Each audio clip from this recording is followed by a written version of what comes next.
abolição era... E o que mais me impressionou, teve um momento nos anos 90 que não tinha um historiador da escravidão que eu não conhecesse.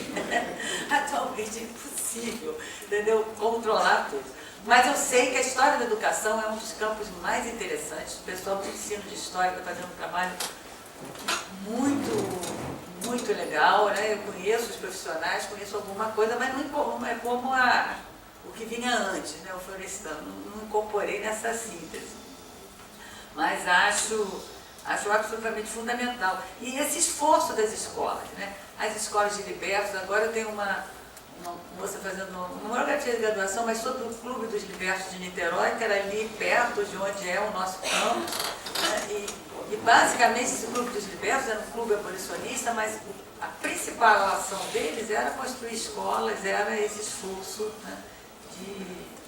de educar, de levar instrução, né? E aí vale a mesma... assim, aí eu só fico muito preocupada, né, com a sua informação, que esteja havendo um declínio. Eu espero que não seja um declínio, que seja um aumento da procura da história do tempo presente, que sejam que outras pessoas estejam, quer dizer, que esse declínio seja proporcional, né, porque a história da escravidão teve um boom. Eu acho que agora também as pessoas começam tem um boom do pós-abolição, do trabalho com história oral, mas eu acho fundamental, e está havendo um grande revisitar, principalmente das grandes fazendas, eu acho que nesse estudo com as fontes, que nessa altura eu vou me permitir chamar de mais tradicionais, inventários, processos críticos, quer dizer, porque fomos muito longe com essas fontes, né? E agora eu acho que o revisitar delas está se fazendo de um lado bastante forte na região do Vale do Paraíba. A gente mesmo esteve lá procurando, está sempre revisitando lá. O problema é que agora você digitaliza também, né? Você vai lá, consegue, eu tenho um inventário do Breves todo lá, eu, o Thiago e tudo mais, então não preciso voltar ao arquivo. Agora você leva, né, depois que você fotografa, depois que você digitaliza, você leva a documentação com você. Eu espero. Eu acho que, inclusive, esse povo que falou que parece que tem um descenso, na verdade, teve ali uma outra direção para a pesquisa, né? Porque nós estávamos muito, assim, esse boom foi muito em cima do 19, não é isso? Depois vem essa coisa da memória que veio para o pós-abolição. E hoje nós estamos fazendo uma coisa que eu acho fantástica, que exige muita erudição, que é um retorno. Tinha muito pouca gente que trabalhava a escravidão em 17, né? Lá na região das Minas ainda tinha um grupo maior, mas aqui no Rio tinha muito pouca gente. Agora nós temos uma colega, uma Marisa, que foi cada vez mais, né? E esse grupo está ligando muito essa história do 17, quer dizer, não é apenas o marido, já vem orientando, mestrando, até mestrando fazendo isso, ligando isso à história da África, né? Então é uma história do Brasil, da escravidão, que vai para trás também, e se articula de uma maneira melhor a história da África. Porque nós aqui no Brasil estávamos a história da África quando? Só quando os portugueses iam falar, né, na época dos grandes descobrimentos, depois na época do imperialismo, eles nunca estudou a África mesmo. Foi perfeito a parte. Eu acho que o Museu da Justiça é mais uma documentação do século XIX. Eu acho que realmente aí então, tem um grupo trabalhando muito fortemente com o Vale do Paraíba, né, com essa ideia, né, das megas propriedades. Então há um revisitar por aí, mas que talvez já tenha ficado. Mas eu acho que é isso. Hoje a grande fronteira tem sido, acho que o trabalho da Marisa é fundamental e pioneiro, né, de ir para trás, mas há outros. Eu acho que aí é uma fronteira, porque é diferente. É outra escravidão, é outra África, então refinar eu acho que esse é o tipo de procura. E também eu queria lembrar que, já que ele está falando de escravidão e liberdade, né, não necessariamente apenas de escravidão africana, é a importância da escravidão indígena. Né? Eu acho que quando você vai para trás, e até para entender as formas que a racialização se fez no Brasil, né, a escravidão nos séculos XVI e XVII, ela era africana e indígena. Né? E mesmo quando se abole a escravidão indígena, os pardos surgem um pouco, né, como denominação. Após o fim do século XVII, teoricamente, a abolição da escravidão indígena, porque os indígenas, pelo menos os indígenas convertidos, e todos os indígenas, ou a maioria deles, seriam considerados como convertidos ou passíveis de conversão, e portanto, a guerra justa não caberia mais. Né? Então você tem a abolição da escravidão indígena, mas também, e depois a abolição anterior ainda, né, à independência, da mancha de sangue sobre a descendência indígena, pelo menos em termos de lei. Mas, de fato, o que acontece na prática aqui a região do café, você olha a expansão do café, você tinha do lado, né, ali do lado oriental, sertão dos índios bravos. Em 50 anos só tem café, os índios bravos desapareceram todos. Né? E eles desapareceram como? Frequentemente, eu tenho na minha família aquela coisa aí, a Índia pega a laço, né? É uma coisa de uma violência extrema, né? A ideia, frequentemente houve a incorporação desses indígenas, né, principalmente com casamentos com africanos recém-chegados, a escravaria, né, de uma maneira ilegal. Aliás, toda a escravidão do século XIX é ilegal. Os africanos eram ilegais, por que eles não iam escravizar ilegalmente os índios? Na memória do cativeiro, os caras falam que vem da África e vem do Carijó. Tá? Nas entrevistas, frequentemente. Então, a escravidão indígena também está muito mais perto do que se imagina, né? Eu acho importante a gente... Essa é uma fronteira também, em termos de arquivos. Né? O John Monteiro sempre contava a história, ele conta o Santos, mas que estava fazendo pesquisa com alguém do lado sobre... Ele é um pioneiro da escravidão indígena no século XVII, mas sobre ele. Né?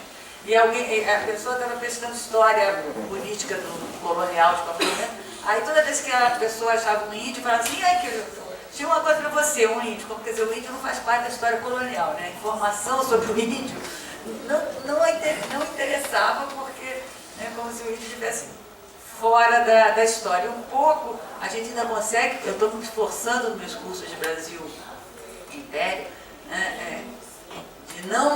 de colocar os índios na história, mas a nossa historiografia, né, a nossa tradição historiográfica, em matéria de invisibilização, ele só existe lá no Xingu, né? O índio, no processo, ele é completamente desaparecido. Então, só para fazer essa nota. E é isso, é um movimento, né? Adorei a interpretação e o texto do Luiz Gama, é super forte. Eu acho que nós somos esse movimento. Eu fico muito impressionada com o que a gente faz na academia, o que se faz no ensino de história, o que se faz nos grupos de movimentos negros. Quer dizer, eu acho que se não está passando na televisão, quer dizer, tem que chegar na novela, tem que chegar... O que faz algo a gente achar que realmente mudou, né? Chegou nas escolas? Porque nos livros didáticos, a gente tem se esforçado para... Tem chegado. Os livros didáticos incorporaram com a lei, não é verdade que eles não têm incorporado esse conhecimento. Agora, se quando chega em sala de aula, que professor trabalha, que não trabalha, os professores que nós formamos trabalham, são muitos. Mas deve haver professores que não trabalham porque a reclamação é muita também. Né? Então, entender esse processo. O fato é que eu acho que já mudou muita coisa. Já chegou, eu acho que a escola já há uma mudança na escola. Eu acho que nós somos resultado dessa mudança. O seminário lá no Museu do Amanhã. Eu acho que estamos em processo. Mas eu realmente fico, às vezes, angustiada. Eu lembro a primeira vez que eu encontrei com o Adame, né? Ele falou assim, não, porque nós vamos descobrir, contar as fontes da história do Rui Barbosa queimou, porque não tem história da escravidão. Eu falei, 30 anos de historiografia, de teses e teses publicadas, livros e livros, e e não chega ali no advogado militante, né? Pelo amor de Deus, vocês não têm que entrar no arquivo e começar a pesquisa toda de novo, tem muita coisa já feita, né? Então eu acho que esse diálogo, mas ele começa a acontecer, hoje já estamos todos aqui na mesma sala, né? Você é ator, o Adame é advogado, eu historiadora, o pessoal militante, então eu acho que já é um ponto maior, né? Agora eu acho que a gente pode ir mais longe, a gente pode ir mais longe.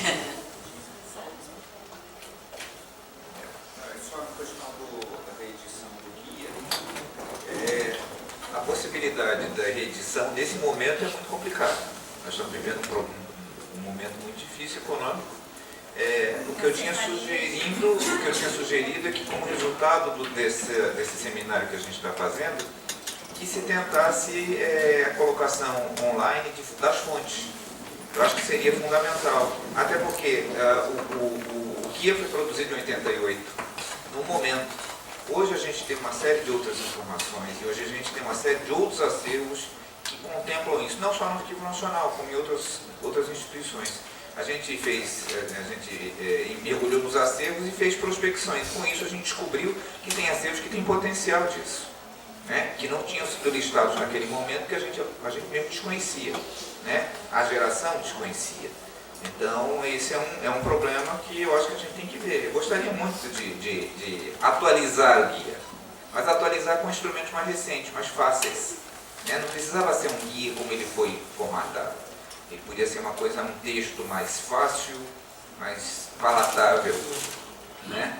Com relação à questão da educação, o meu mestrado em educação, história da educação basicamente, eu sou um arquivista, com mestrado em educação e com ênfase em história da educação, basicamente Colégio Pedro II, ou seja, eu trabalho com o Império. Eu sugiro você ver as proposições para o Congresso de Educação de 1861, que foi presidido pelo Conde D. Você conhece? É muito interessante. É muito interessante. O Congresso efetivamente nunca aconteceu, porque exatamente faltou verba. Mas foi lançado 2 volumes só de proposições para serem discutidas, com pessoas fantásticas que estavam propondo ideias para discutir. Tá? E aí, nessas proposições, você vai encontrar muita coisa boa sobre o que se pensava da educação e as comparações entre a educação no Brasil e o que aconteceu no resto do mundo. Isso em 1861. Então, eu sugiro você dar uma olhada. Tá? Eu vou passar para as 3 últimas perguntas, porque a gente tem uma mesa às 2h30, que eu espero que vocês estejam aqui. O professor Ismênia Criançazinha vai coordenar a mesa.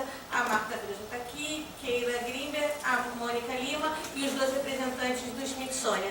E tanto o Sátiro quanto a Hebe vão ficar aqui conosco, então vocês vão ter a possibilidade de estar com eles à tarde. As minhas marcações são o rapaz de rabo de cavalo. Gostei da... Eu posso até falar, porque eu acredito que vai chegar aí na frente. É o seguinte, a senhora, de certa forma, respondeu um pouco sobre a questão, mas me desculpa, eu sou formado em Ciências Sociais, né? Agora estou terminando História no IFIX, tenho o prazer de estudar com o professor Flávio Gomes, né? Então, nós estamos discutindo, e eu moro em Angra dos Reis, então quando você falou de Quilombo, e eu trabalho na aldeia indígena. Então, quando a gente fala uma cidade como Angra, que é pequena, e você tem uma particularidade, você tem um quilombo e você tem uma questão de uma aldeia indígena. Isso é muito raro, se for em questão de dimensões das cidades. Mas a gente percebe, eu enquanto educador, percebo o seguinte, é inócuo acreditar, porque nós temos uma produção realmente muito boa, tá? Só ver a literatura. Contudo, ela ainda está muito distante da educação de base. Porque nós tivemos uma lei 10.000 de 2003, que ainda hoje nas escolas, eu estou falando Angra, mas eu tenho contato com os educadores do país, ainda continua no 19 de abril e no 20 de maio, ou 20 de novembro. Você não tem essa construção continuada durante o ano. Porque nessa dada, esse é um recorte, que infelizmente, nós ainda, está havendo mudança, mas ainda ela é muito pequena para a demanda. E a segunda é que eu vejo muito, e eu tenho que chegar nos espaços onde eu tenho oportunidade de falar de um fato que está pouco sendo discutido. A questão dos movimentos pentecostais, religiosos, que estão provocando expulsão de mãe de santo dos morros e que matou no ano passado, quem não sabe, a Yamucumbi, em Londrina, onde eu me formei, sou pernambucano, me formei lá, matou ela, matou a sua mãe e uma neta de 10 anos. Uma pessoa perturbada dizia que era coisa do demônio. Uma pessoa que um sábado estava no movimento negro, na Câmara dos Municipal, falando sobre a questão de cota, e no outro dia foi assassinada de forma bruta. E o delegado disse que aquilo não teve relação com a religião. Uma mãe de santo. Então, isso está acontecendo e pouco está se discutindo. Porque nessa mesma data foi aquele assassinato daquele jovem em São Paulo, que o filho matou toda a família, que era policial, ele saiu com um carro e depois se matou. A mídia nacional deu ênfase a isso. Mas esse fato pouco foi falado. Então nós ainda estamos, isso é muito preocupante, porque está faltando. A academia tem que se aproximar mais, principalmente a educação de base. Porque, desculpa, professora, eu estou fazendo história, a maioria dos meus professores estão incentivando, não, eles estão dizendo, não, você tem que se formar pesquisador, isso é fundamental, por favor. Mas se está dando ênfase à questão da pesquisa, mas a educação, para onde a maioria vai, ou até por realidades econômicas, está sendo pouco discutido. Obrigado. Agora, o rapaz de barba grisalha. Diga o nome dela. Arundo. Como é que é? Arundo. Arundo. Não, eu vou falar. O rapaz... Ele e a moça de cabelo liso, a gente vai encerrar nesses três. Depois a gente Essa menina pergunta, querendo falar uma hora. Bem, boa tarde, eu sou Neil Bernardo Barassal, sou metamuseólogo, servidor público federal, trabalho atualmente no Museu Nacional de Belas Artes. Quero falar sobre um pouco da minha vivência. Eu tive uma mãe negra e uma avó negra. Toda a minha afetividade, contrária à minha ascendência europeia, veio delas, melhor dizendo. Então, o cafuné, o cheiro no cangote, são coisas que me marcam muito e